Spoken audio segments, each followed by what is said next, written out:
Hello friends, today we are going to discuss about the residential status after the budget 2020. For that, we will first discuss about what were the residential provisions before these changes. So law prior to the budget, in order to become a resident as per section 6, you will have to stay in India for 182 days or more during the relevant previous year, or more than or equal to 60 days in the relevant previous year, and more than or equal to 365 days in 4 previous year preceding the relevant previous year. Okay, so if any of these two conditions, this is first and this is second, if any of these two conditions is satisfied, then in that case you will be considered as a resident in India. You will be called as a resident in India.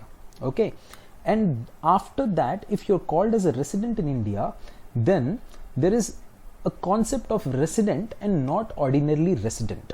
Okay, now if you have to be resident and not ordinarily resident, then in that case there are two conditions which are to be satisfied.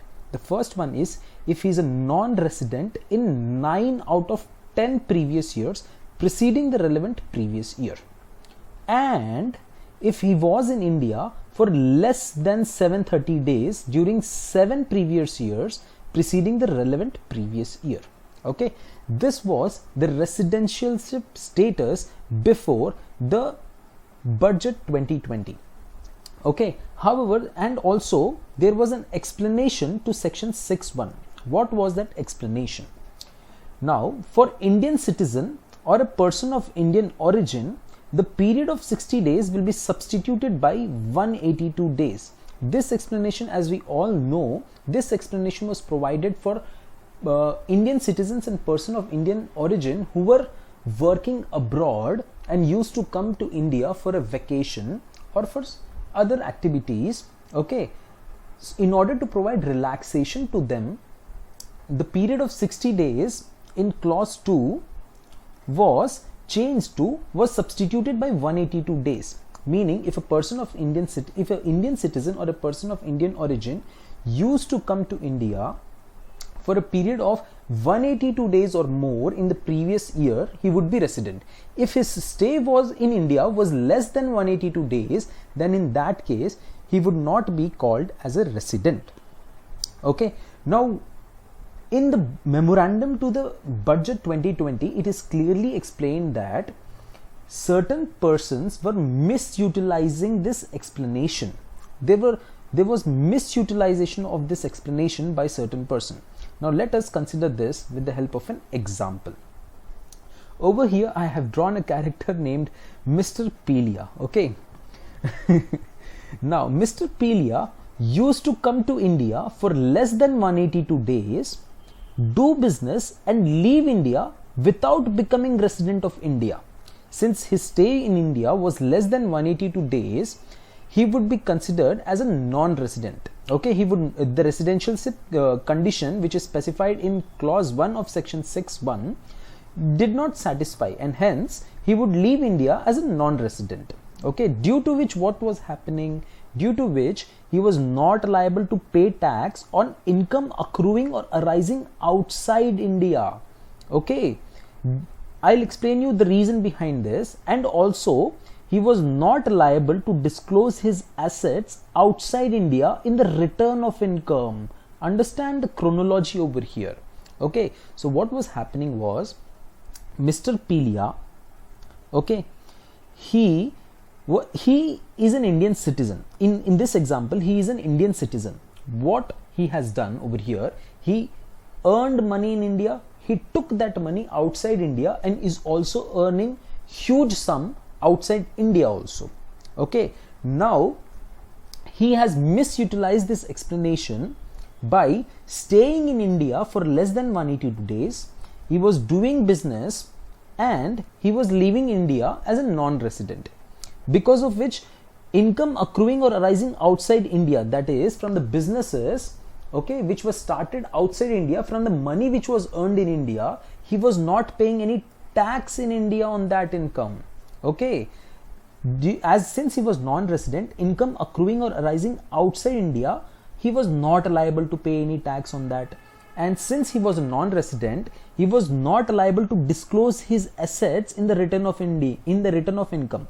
Only if he's a resident, then he is required to disclose his assets throughout the world in the return of income. And since he was a non-resident, he was not liable to disclose over here. Okay, so he was misutilizing this explanation. Now, what the budget has done over here is that the budget has changed the 182 days to 120 days. Means if Mr. Pilia now comes to India and stays in India for 120 days or more, then in that case he will be considered as a resident in India. Okay, so the period of 182 days has been changed to 120 days. This is the first change which has happened in the budget. Okay, this is the first change. And now what is the second change? Okay, so first change is very clear that 182 days has been changed to 120 days because people like Mr. Pilia were planning. Okay, they used to stay in India for less than 182 days and hence were non-resident and hence were not liable to pay any tax on income accruing or arising outside India, and also were not liable to disclose his assets throughout the world in the return of income. Okay, this was the first change. Now the second change which has come over here is there is an insertion of new clause in section 6. Okay, now understand the reason behind the introduction of this clause. Now over here Mr. Pilia, who was an Indian citizen, okay, thought of doing tax planning with the provisions of residentialship status. Okay, what he used to do, he used to come to India for less than 182 days and left India as a non-resident. Okay, he used to go to the other country, he used to be there in the other country also and leave from there also as a non-resident. Okay, or else he used to go to a country in which there was no tax. Okay, and again he used to change the country, due to which what was happening was, due to this he avoided paying tax in any country. Okay, now this is a mastermind tax planning over here. Due to this, okay, he used to come to India, he used to do business, he used to be in India for less than 182 days, he used to go to the other country, from there he used to go to the other country. Now this was done by high net worth individuals from India. Okay, big people used to do all these kinds of tax planning. They used to shift their residence from one country to another country and thereby they avoided paying tax in any country. Okay, now what this section 61A is telling you is that an Indian citizen, okay, an individual who is an Indian citizen shall be deemed to be resident in India. What? Deemed to be resident. Okay, now this section clearly says that if you are not paying any tax, in any country, and if you are an Indian citizen, then in that case you will be deemed to be a resident in India. Okay, so people like Mr. Pilia who did not pay any tax in any country will now deemed to be resident in India under section 61A. Okay, now many people who are working in abroad, for example countries like Dubai, Doha and all these Arabian countries or any other country, all of them are scared, thinking that now they will be deemed to be resident in India and income throughout the world which they earn will be taxable. My friends, it's not like that. Okay, yes, you will be deemed to be resident in India provided only when what? Only when you are not paying any tax. Okay, note the words over here, not paying any tax in any country. Okay, so if you're not paying any tax in any country, then in that case only you will be deemed to be resident in India. Okay, so this is introduction of section 61A. This is the second change which the budget has brought in. Okay, now what is the next change which the budget has brought in? Okay, now in order to be resident and ordinarily resident, there were two conditions which were required to be satisfied. This is the first, this is the second over here. Okay, now in the budget what has been done is that the second clause, okay, to resident and not ordinarily resident has been removed totally.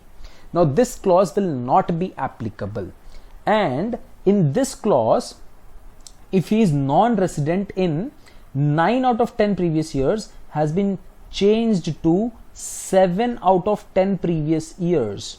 Okay, now this is the third change. Okay, by the way, I have told you the second change in introduction of section 61A. This is the third change. Now in over here, the second clause to resident and not ordinarily resident, that is 730 days, has been removed. This has been removed as a reason that, you know, suppose say a person has come to India and suddenly he realizes that he is going to become a resident and he has to comply with various things. Okay, so in order to avoid that confusion to him, this clause has been removed over here. In this clause, if he is not resident in 7 out of 10 previous years, previously it was 9 out of 10 previous years, now it is 7 out of 10 previous years preceding the relevant previous year. If he is satisfying this condition, then he'll be resident and not ordinarily resident. Meaning over here, if he is resident in 3 previous years preceding the relevant previous years resident, okay, then he will be considered as resident and ordinarily resident. Okay, now so these are the three changes which have come in the residentialship status after the budget. Okay, so first one is change of 182 days to 120 days. The second one is insertion of new clause in section 6, that is section 61A, and the third one is removal of the second clause to resident and not ordinarily resident, and changing of 9 out of 10 previous years to 7 out of 10 previous years. Okay, so this is the status of residential status in Union Budget 2020. Okay, if you guys have any queries, then please mention in the comment box. I will definitely solve it. And if you like the video, please hit the likes button and please share the video. Thank you very much.